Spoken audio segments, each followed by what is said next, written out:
Hi there, folks, and welcome to another episode of Michael's Backyard Marina. We've got a really neat one for you here today. This is I'm calling it the Johnson 20 horse with the big secret. I'm not going to reveal the secret until close to the end of the series. So follow along, subscribe, like, hit that bell so you get notifications so you don't miss a single episode of the things I'm doing here on the Backyard Marina. My name is Michael, and I'll be taking care of you today, video and entertainment wise. What I have here is a 19. Let's look at the sheet here. We got a sheet here. This is one I paid $125 for a couple of years ago. It's a 1985, and I put a note down here. It had no history. The guy got it from an estate sale. That's all he knows, and he didn't want to mess with it and wanted to dump it. I did have this one started, and I did have it running, and this thing runs fantastic. It's a beautiful running, and it does have those two wires. Means it's got electric start. It also has the oh my God, it's got compression pull start handle as well. The problem I ran into with it, stop falling, is the skeg is broke off. Well, if you've been following me for a minute, that's not going to be a big problem. The biggest problem I've got is what did I just drop? What the heck? Why does everything I drop roll? And it rolls forever. Where'd it go? Found it.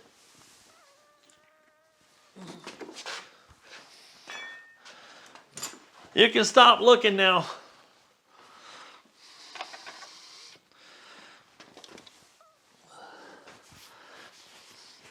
Now, the big problem this one has is the gearbox. When I went to shift it into gear in the test tank, it was going and then I go back to neutral and no noise, and then reverse. In this video, we're going to go ahead and get into the gearbox. I've never taken apart a 20 horse Johnson gearbox before, but there's a first time for everything. And there ain't nothing to do it but to getting in and to doing of it, right? Don't be shy. Jump in and do this stuff, guys. Watch a few videos. This is where I learn a few things as well. And then I try to take all the things I learned from other videos and I bring it all together and I give you a hybrid video that's the best of every world. That's the plan. It doesn't always work out that way. And sometimes, stuff happens. So let's sit back, relax, get your popcorn popped, get your favorite beverage in your hand, and let's just sit back and see what we can do to make this thing whole again and make it, maybe this will be somebody, this might be one that goes to somebody's forever home. Maybe, I'm in the little bit of I wouldn't say it's a business. This is doing it for fun. You know how people rehome pets? Well, that's a great thing to do. I rehabilitate and rehome old outboards. Let's just keep these things going. Let's just keep them on the water. Let's just see how long we can make some of this stuff last. 85 is not that old, but it's old enough. It's an old 2-stroke, 2-cylinder, and the rubber on it's in real good shape. I mean, this is once I get this all, once I buff it, let's just, get the old margaritas going and get the old Jimmy Buffett going. This one will look pretty sharp for its age.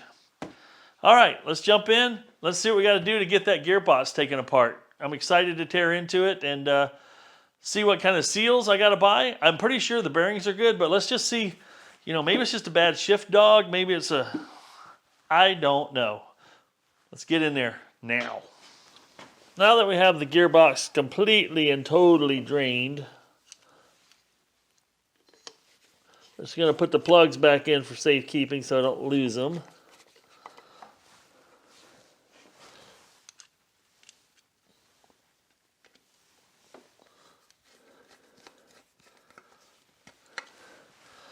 Then we'll take this over to the bench. I would disassemble it right here, but I think I can show you more from the bench. Some of me suspects what may have happened to this gearbox is somebody did something wrong and didn't know how to correct it. This is your oil plug here. this is where your shifter fork pivots. And if somebody pulled that out and the shifter fork fell out of place and they put it back in, then nothing shifting wise happens. So we're going to go ahead and get a wrench in here, and we can back this shifter linkage all the way out. We're going to remove it,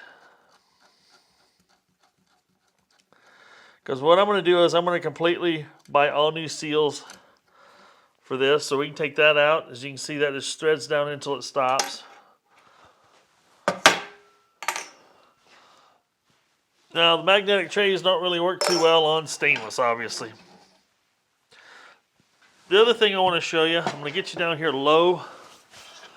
There are 2 threaded holes in this piece right here. This piece is a housing that goes back in here about yay far. These are 2 holes. Now, these are pretty gunked up. I took my tap and I ran down into each one of them and cleaned them out. It's a 1/4 20. Next thing we're going to do is we're going to reach in here. There's 2 bolts. This is going to be almost impossible to see. You can see the head of a bolt right there. There's another one on the bottom. We're going to back those 2 bolts out. On this particular 20 horse, I'm using a 5/16 socket.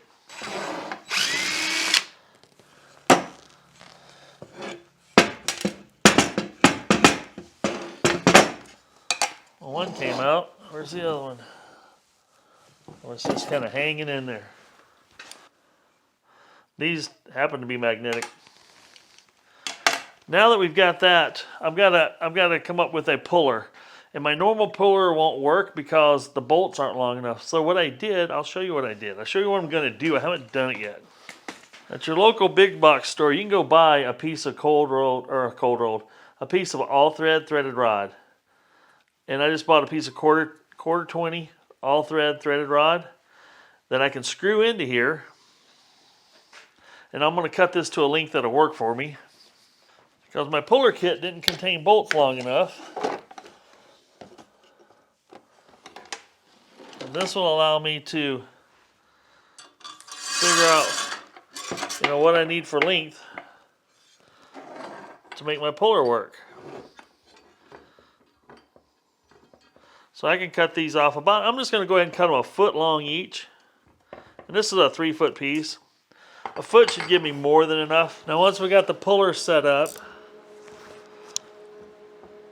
it's going to hold the puller straight and just looks like it's coming right on out of there. There might be a little resistance for sure, because there's, might be pulling past a little crud and stuff built up in there. I could use an impact, but you can get more feel out of the wrench.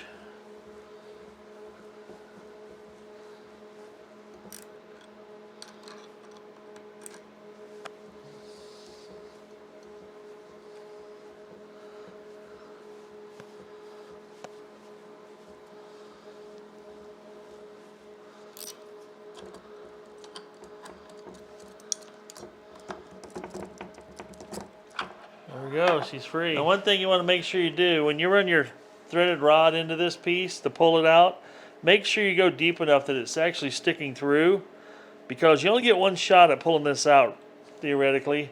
And you want to have as much thread strength as you can have in this aluminum piece. So we'll go ahead and take these out. Now we got these rods that we can use on another day. As we can see in here, there's a bearing on this end, and there's a bearing on that end right there. We're going to decide whether I want to reuse those or not. The next order of business is getting the snap ring popped out. It's holding a plate in there that you just pulled the bolts out of. So we got to squeeze it in and get this bad boy. It's pretty heavy duty snap ring. These pliers were barely enough to get the job done. I had to actually bend these in a little bit so they would actually hold it under the tension. Now that that's out, we can get that plate out of there. I'm not sure if that plate will come out just by, well, there's a ring.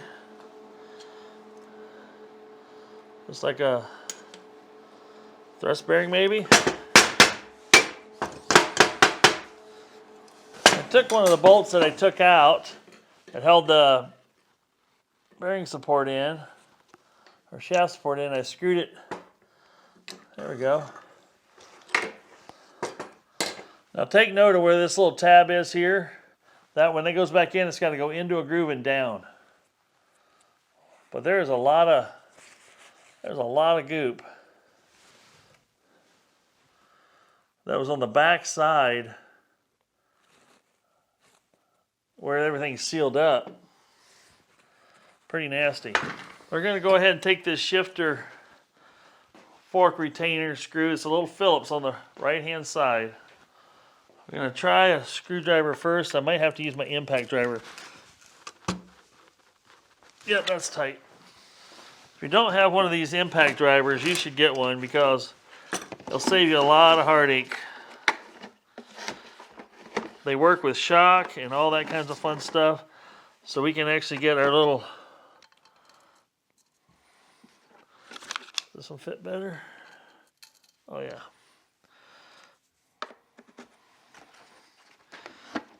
It's designed to use impact. And what you do,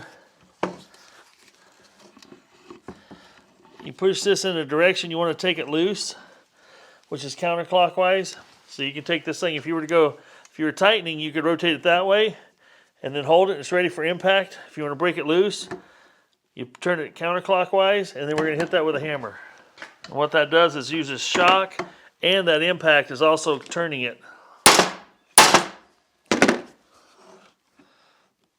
There it is, breaking it loose. She's tight in there.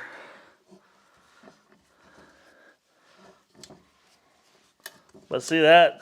I couldn't have taken that loose with just a regular Phillips screwdriver. The impact driver is the game changer. This one's nicer than the ones I used to have. This got a hand protector, which is kind of handy for me sometimes. Alright, there's the pin we pulled out. We can put this away, we don't need it any longer. This was let's just call it the antique version. This is back when they made this type of stuff in Taiwan. I've had this one. You can see how mushed out this is. I've used this a lot over the years. This is probably 40 years old now. At least, nah, 35. It's at least 35 years old. Don't get me wrong. It still works. Now what do we got going on here?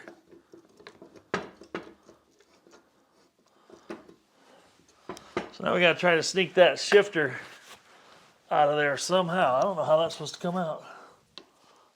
Does it tip forward? There it goes. It just tips out, coming out this way. Whoa. There we go. So that just was in there. I know it's hard for you guys to see, but that just went in there like this, went and stood up in there. And then that's where your shift shaft goes down into. Man, there is a lot of metal in there. These gears might be completely toast.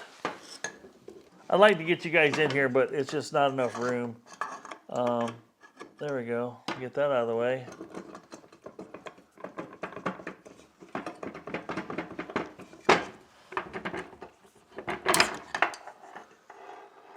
There's a ball.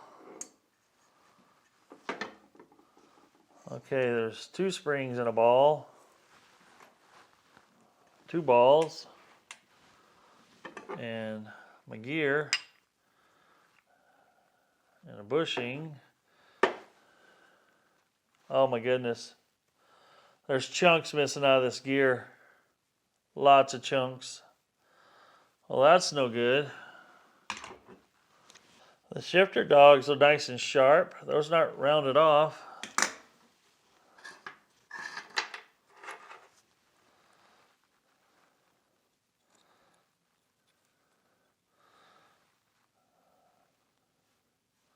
This is the piece here that the pen was pivoting on. There are chunks and pieces in here. See if I can knock a few of them out here. Whoa, whoa, whoa. Well, that just went flying everywhere. Dang it. Oh. Whoa, man, these teeth are, oh my goodness, terrible. There are just chunks of metal everywhere in here. Oh my goodness. Pinion gear's gone. Wow, there's just little ball bearings.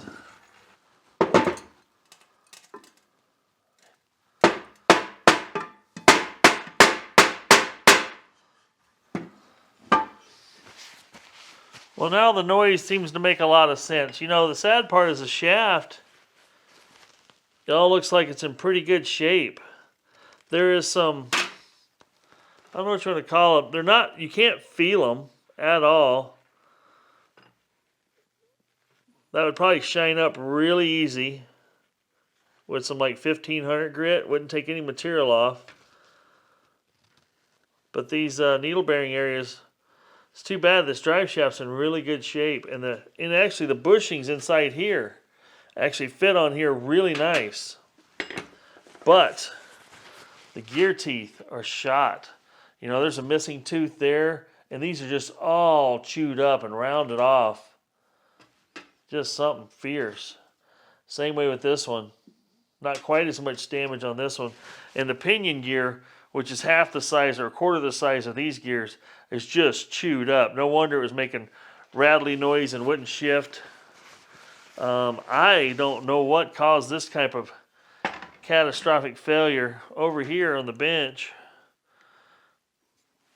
there's all kinds of little chunks of, these look like little needle bearings. So something,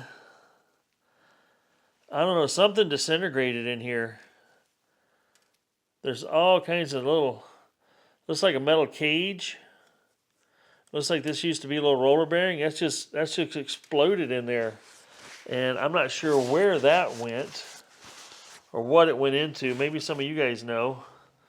Because the needle bearings that are in this piece here are all intact. I don't know. This thrush washer was up in here somewhere like that. Boy, that's just that's a shame. It didn't have to be like this. Did it get maladjusted at one time, and you know, just somebody just rattled the crap out of it? You know, didn't have it adjusted and just kept letting it make noise until it finally quit. That's too bad, because the power head's awesome. I got to find a new gearbox. You know, this gearbox wasn't in the greatest of shape. I mean, we could have fixed it, cleaned it up just fine, but that's a whole pile of just toastiness there. Wow. Well, folks, that just goes to show that you can't win them all. You know, this is an outboard that I paid $125 for. You know, normally you'd say the gearbox is worth that or more by itself. Well, not in this case. The good news is I've got a real good power head, and I know it runs well. I fired it up, it starts, it runs really well. And I just got to find another gearbox, because I'll go and price some of these gears and I'll touch base with you.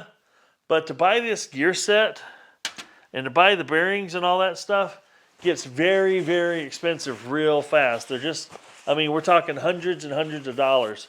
And you can't put, you know, $500, $600, $700 worth of gears and bearings into an outboard that's only worth $800, $900. And it doesn't pay off. I really would like to know what happened. You know what I think that bearing is? I'm going to go look at the exploded view. I think I know what it might be. I'll be right back. All right, I went inside and I did a little checking on pricing and stuff. And yeah, this stuff is a little bit beyond ridiculous. But I do understand these are old and you know, they're not making these gears anymore. And what I'm pretty sure I see in those little tiny bearings is a thrust bearing that just blew apart. And once that got in there, it just destroyed everything. But the seal kit alone is $47 for a gear case seal kit, which that's reasonable if that's all you got to do is reseal it, right? That's assuming everything else is in good shape. But the reverse gear you could get for $53, which I thought was kind of weird from Sierra Marine. Or the original OEM is $279. The forward gear was $307. The pinion drive gear was $289. The roller bearing, $79. Thrust bearing, $23. So if you went with the cheaper reverse gear, $798. More expensive gear, $1,024. So this, you know, you can buy a whole nother outboard, used outboard, for much less than that. And so what I'm going to have to do is hang on to this 20 horse. I mean, the rest of the thing's in really good shape. That's what's a shame. It's got a good starter on it. But we're going to have to, I'll just keep shopping. And, you know, the way I stumbled across all these outboards was Facebook Marketplace, right? And just looking for something. So I'll keep my eyes peeled. That'll be on in my memory to look for about a 1985, you know, that doesn't run. And maybe it's got a good gearbox, or maybe it doesn't, and maybe I have too good power. Who knows what might happen? Well, so that's the saga of this little old 1985 20 horse. Well, we took it apart together. As you saw, there's a couple little things you can do. You can take your own gearbox apart pretty easily, and watching how you carefully take it apart, you can also put it back together. Don't be afraid to mess with these things, folks. There's some great, on marineengine.com, there's some great exploded views of how all this goes together. And you can look at that, print that diagram off, and take yours apart, order parts, and put it back together, and make yours run like new again. Now, that's not going to happen with this one. This one is burnt toast. Yep, gone. Well, thanks for watching, guys. If you like what you see on my channel, don't be afraid to share, subscribe, hit that thumbs up. We'll catch you on the next video. And this is Michael saying, if it ain't broke, fix it till it is. We'll see you on the next one.